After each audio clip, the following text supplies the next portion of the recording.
Oxford Bookworms, Stage 3. A Christmas Carol by Charles Dickens, retold by Claire West, read by Charles Collingwood. Published and copyright Oxford University Press, 1997.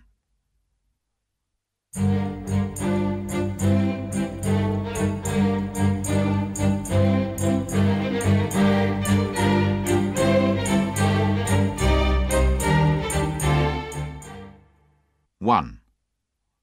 Marley's Ghost. It is important to remember that Jacob Marley was dead. Did Scrooge know that? Of course he did. Scrooge and Marley had been partners in London for many years, and excellent men of business they were too. When Marley died, Scrooge continued with the business alone. Both names still stood above the office door.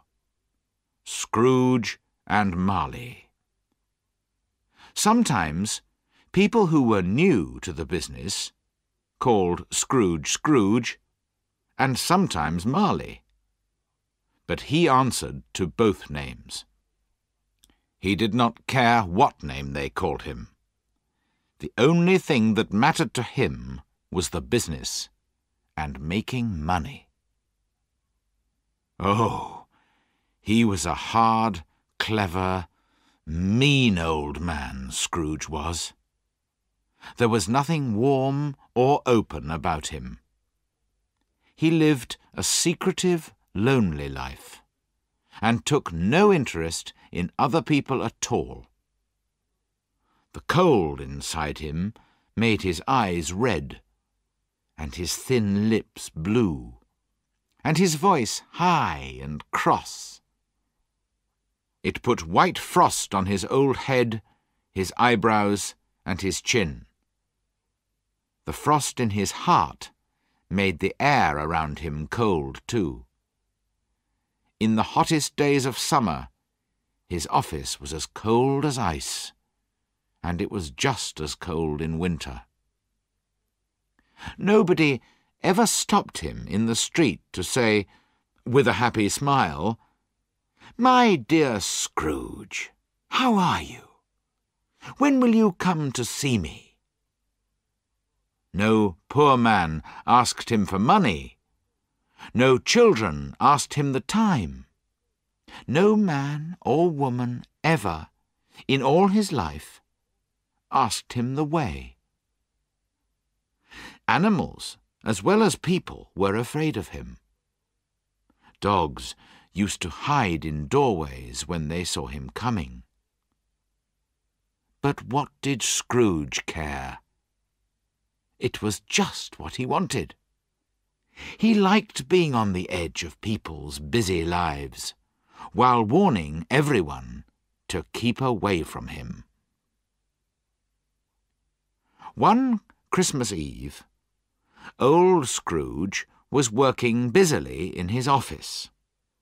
It was cold, frosty, foggy weather. Outside, it was already dark, although it was only 3 o'clock in the afternoon, and there were candles in all the office windows. The fog covered everything, like a thick grey blanket. Scrooge kept his office door open in order to check that his clerk, Bob Cratchit, was working.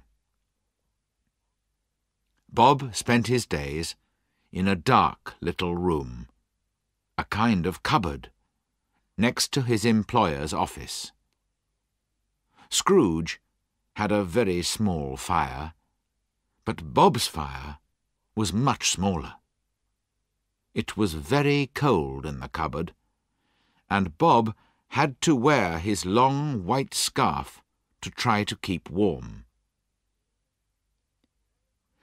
"Merry Christmas, Uncle! God bless you!" cried a happy voice. Scrooge's nephew had arrived. "Bah!" said Scrooge crossly. "Humbug!" Christmas is humbug? Surely you don't mean that, Uncle, said his nephew.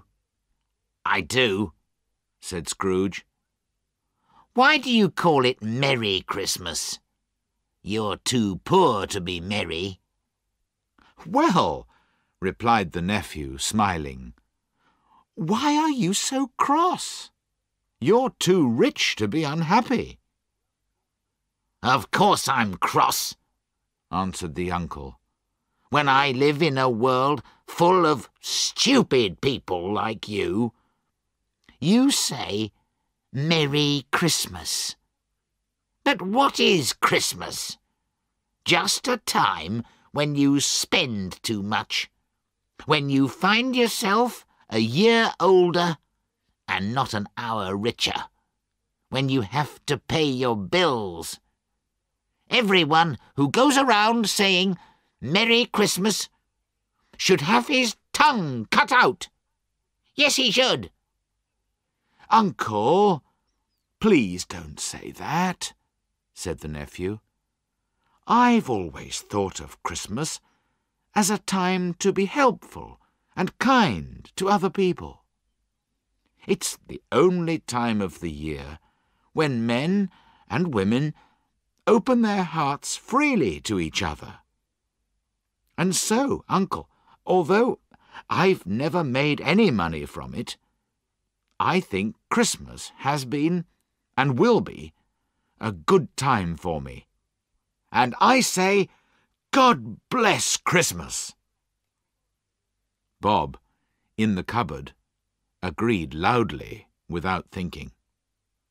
He immediately realized his mistake and went quickly back to his work. But Scrooge had heard him. If I hear another sound from you, said Scrooge, you'll lose your job. Don't be angry with him, Uncle, said the nephew.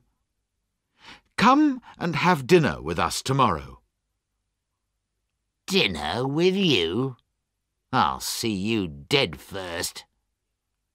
But why won't you come? Why? Because Christmas is humbug. Good afternoon. I want nothing from you. I ask nothing of you. Why can't we be friends? Good afternoon, said Scrooge. I am sorry, with all my heart, to find you like this. I have never wanted to argue with you, but I came to see you and invite you because it's Christmas. And so I'll say, a Merry Christmas, Uncle. Good afternoon, said Scrooge. And a Happy New Year. Good afternoon, said Scrooge. His nephew left the room without an angry word, stopping only to wish Bob Cratchit a Merry Christmas. Then 2 other gentlemen came in. They were large, round, comfortable-looking men with books and papers in their hands. "This is Scrooge and Marley's, I think," said one of them, looking at the papers that he was carrying. "Am I speaking to Mr. Scrooge or Mr. Marley?" Mr. Marley is dead, Scrooge replied. He died 7 years ago today, on Christmas Eve. "I'm sure that you are just as kind to the poor as your partner," said the gentleman, smiling. What was true was that Scrooge was just as mean as Marley, and Marley had been just as mean as Scrooge.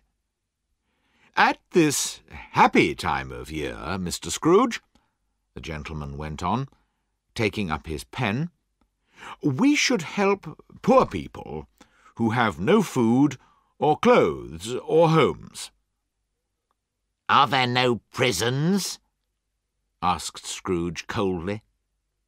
Plenty of prisons, said the gentleman. And the workhouses, where poor people can live and work? Are they still open? Yes, they are, I'm sorry to say. I'm happy to hear it, said Scrooge.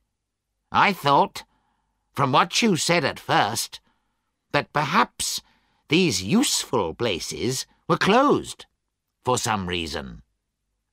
But some of us feel, replied the gentleman, that these places don't offer enough to poor people. We're hoping to give some meat and drink and wood for a fire to people who need all these things. This is a time when we should all be able to enjoy ourselves. How much will you give, sir? Nothing, Scrooge replied. I don't have a Merry Christmas myself, and I won't pay for other people to be merry. We all have to pay for prisons and workhouses. They cost enough. The poor will have to go there. Many can't go there, and many prefer to die. If they prefer to die, why don't they die then? There are too many people in the world, so it's a good thing if some of them die. All this is none of my business. It's enough for a man to understand his own business, and not to think about other people's. I'm a very busy man. Good afternoon, gentlemen. The gentlemen shook their heads a little sadly and left the office. Scrooge went back to his work, feeling pleased with himself. Now the fog was at its thickest outside, and the cold was biting. Lights shone brightly from the shop windows. People were hurrying here and there, rich and poor alike, to buy what they needed for tomorrow's Christmas dinner. At last it was time to close the office. Scrooge got up slowly from his desk. Bob was waiting for this moment, and he immediately put on his hat. You'll want a holiday all day tomorrow, I suppose, said Scrooge. If you don't mind, sir. I do mind. It's not fair. I have to pay you for a day's work when you don't do any work. It's only once a year, sir, said Bob politely. That's no reason for robbing me every 25th of December, said Scrooge, putting on his coat. But I suppose you must have it. Be here early next morning. Yes, sir, I will, I promise, Bob said happily. Scrooge walked out without another word. When Bob had closed the office, he ran home to his family in Camden Town as quickly as possible. Scrooge always used to eat his dinner alone, in the same miserable little eating-house. Tonight was no different from other nights. He read the newspapers, looked at his bank books, and went home to bed.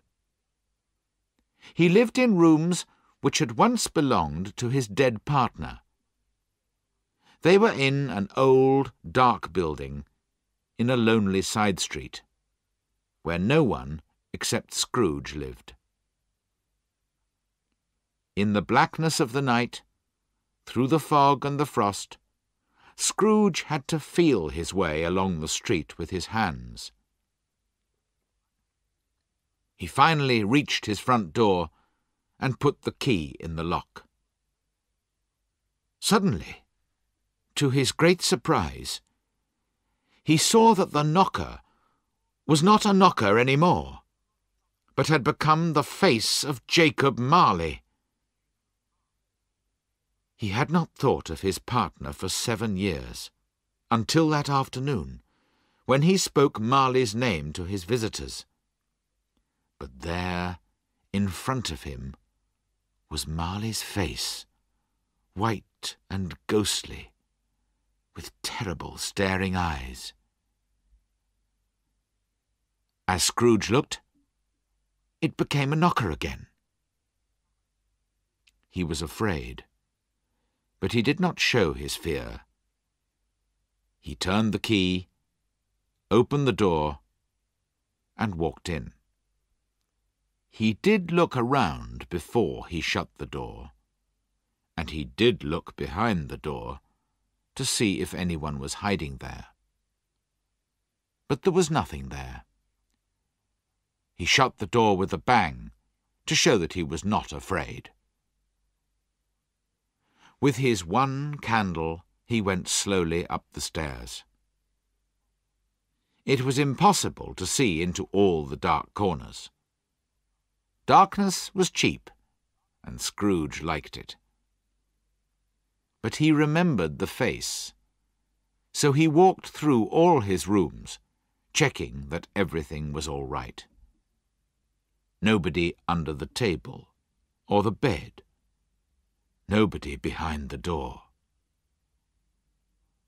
On the small fire in the bedroom, there was a pot of soup, and Scrooge's bowl was ready on the table. Nobody in any of the rooms. Sure that he was safe now, Scrooge shut and locked his bedroom door behind him. He sat down by the fire to eat his soup. The fireplace was an old one, with hundreds of pictures on the tiles around the fire. But Scrooge could only see Marley's face on every tile. "Humbug!" said Scrooge to the tiles, and walked across the room. When he sat down again, he noticed a bell on the other side of the room. As he looked, he saw, with great surprise and fear, that the bell was slowly beginning to move from side to side. Soon it was ringing loudly, and so was every bell in the house. Suddenly, they all stopped ringing at the same moment. And then came a strange noise from down below. It sounded like someone pulling heavy chains across the floor. Scrooge remembered hearing that ghosts in old houses sometimes pulled chains behind them. Then a door below opened with a crash, and the noise started coming up the stairs. It was coming towards his door. "It's humbug still!" cried Scrooge. But the colour left his face when, without stopping, it came straight through the heavy locked door and appeared in front of him. It was Marley's ghost. Scrooge could see right through its body. Around its middle was a long chain, which had money boxes, keys, bank books, and heavy purses on it. The ghost's death-cold eyes stared fixedly at Scrooge. "Well?" said Scrooge, trying to pretend that nothing strange was happening. "What do you want? And who are you?" "In life I was your partner, Jacob Marley." "It's humbug, I tell you," said Scrooge. "There are no ghosts." But when he said this, the ghost gave a terrible cry and shook its chain in a very frightening way. At once Scrooge fell on the ground in great fear, crying, Yes, yes, you are real. I see that now. Why have you come? Why do ghosts come back from the dead? Tell me, Jacob. The spirit of every man who does not help other people in life has to travel endlessly through the world after his death. We have to carry the chains that we made for ourselves in our lifetime. Do you, Ebenezer Scrooge, recognize my chain? It is very like the one that you wear. Scrooge looked around him, but could see no chain. Jacob, he said, please tell me more. I cannot help you much, Ebenezer. I cannot rest. I cannot stay anywhere for long. I have been dead for 7 years, and all that time I have been travelling on the wings of the wind. No peace, no rest for me in death, because I was never good or kind in life. But you were always a good man of business, Jacob, said Scrooge, who was now beginning to worry about his own life. Business, cried the ghost miserably. Why didn't I think of people as my business? I thought only about making money, not about being kind and helpful to other people. Listen to me, Ebenezer. I am here tonight to warn you. You still have a chance to save yourself from what has happened to me. 3 spirits will come to visit you. The first tomorrow at 1 o'clock. The second at the same time the next night. And the third at midnight the following night. You will not see me any more, and for your own peace after death, remember what I have told you. The spirit walked slowly backwards to the window, which began to open.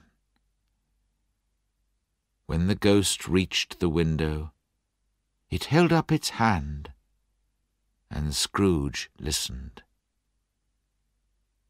He could hear a noise of sad crying in the air. The spirit began to cry too, and it moved out into the frosty, dark night to join the others. Scrooge ran to the window. Outside, the air was full of spirits, all wearing chains like Marley's ghost, all crying miserably as they realized, too late, the terrible mistakes that they had made in their lives. Little by little, the spirits and their voices disappeared into the fog and the darkness, and the night was silent again. Scrooge closed the window and checked his bedroom door. It was still locked. He started to say, "Humbug," but stopped suddenly. Perhaps